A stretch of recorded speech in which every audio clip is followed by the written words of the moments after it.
to my YouTube channel. So, for today's video, pag-uusapan natin yung kung kayo ay affiliate marketer, ito yung madalas na nangyayari sa inyo kapag nakikipag-collaborate kayo. So, ito yung dapat nyong iwasan.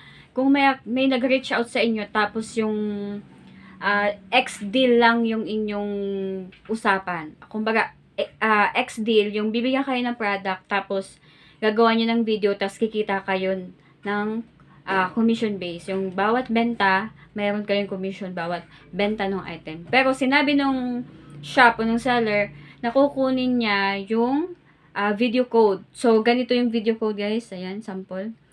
Wag na wag po kayong magbibigay ng video code, lalo na kung hindi nyo alam kung para saan yan. Tapos basta na lang ninyo, o basta na lang hiningi sa inyo. Alam nyo ba kung para saan yan?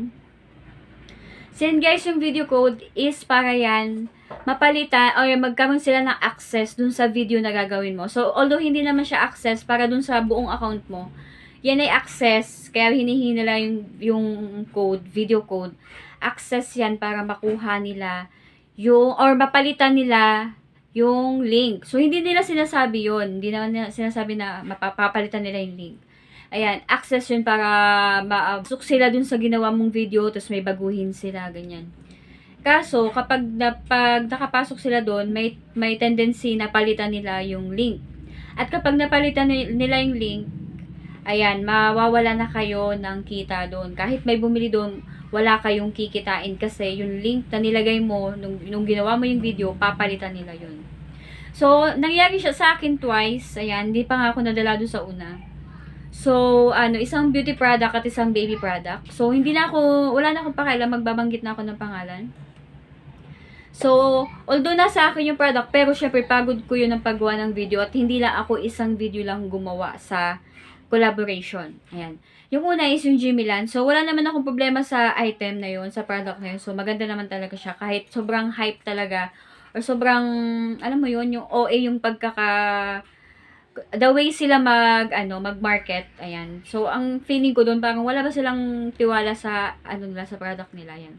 So, hindi ko alam kung ako lang yung nabiktima nila noon. So, yan, hiningi nila yung code, tapos, nagtataka ako, kasi ang sabi nila sa akin noon, kaya hindi nila hiningi. So, nagtanong din naman ako, bakit? So, ang sabi lang sa akin, para daw ma-boost nila yung video, ayan, para ma-promote. So, natuwa naman ako kasi umabot ng 58,000 views yung video na yon na ginawa ko. So, binigyan nila ako ng script para dun. Tapos, nagtataka ako kasi 58,000 views na. Wala pa rin akong benta. Yun pala, dun ko napatunayan na, na pinalitan nila. Tapos, di ba kapag naglalagay ka ng ad link, tapos pwede mong baguhin yung pangalan dun na buy here o yung mismong product o yung mismong pangalan ng product. So, kasi naglalagay ako dati ng buy here para mas madaling makita ng mga buyer yung kung saan nila pipindutin kasi yung iba first time mag-order sa TikTok ganyan.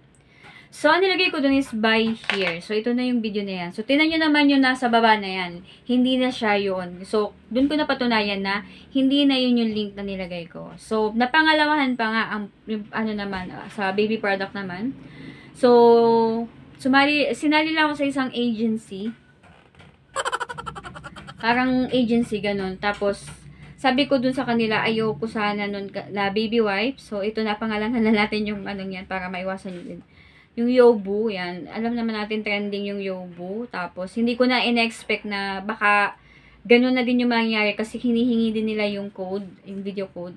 Kasi diba trusted ang Yobu at may mga artist na rin talaga na endorser sila. Ayan. Tapos, kinuha nila, yun na naman, nauto na naman tayo para lang daw i-boost. Pero hanggang ngayon, hindi pa rin nila binuboost. Kasi diba sa TikTok, nag-i-stop yung views kapag 180, 150, ayan. Kapag hindi umabot ng 200 up yung views, nag-i-stop siya automatic yung views. Hindi nalalagay sa FYP ni TikTok. Tapos yun, napatunayan ko naman yun kasi yung friend ko, bumili siya doon. Tapos nagtataka lang ako, so mabuti na lang, mabagal sila mag-ship out. Nagtataka lang ako kinabukasan. Sabi ng friend ko, umorder nga daw siya doon.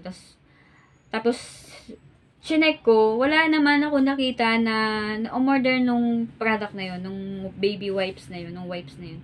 Wala talaga as in. So, yun, dun ko napatunayan na pinalitan nila. At matalino na sila. Kung ano yung nilagay mo dun sa link, yung product link, yun na rin yun, gagayahin na din nila yun. So, ganun sila katalino ngayon. So, yun nga, hindi ko na siya papangatlohan. So, kahit pa, ayan guys, tandaan nyo, huwag kayong magbibigay ng video link unless na, depende sa kasunduan ninyo. Tapos, kapag hiningi, talagang kailangan yun ibigay ninyo, kung XD lang yan, nasa inyo yung product.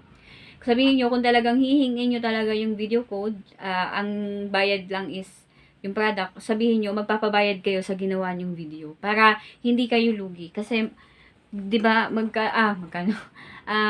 Grabe din yung naging effort natin sa paggawa ng video, tapos ganun lang. Syempre yung product naman na yun, kahit pa sabihin free nila yung binigay, yung paggawa ng video, yun. So, ayan, yun po yung purpose ng paghingi ng code ng mga seller. So, ayan, nasa sa inyo pa rin naman yan kung ibibigay nyo pa din. So, yun lang.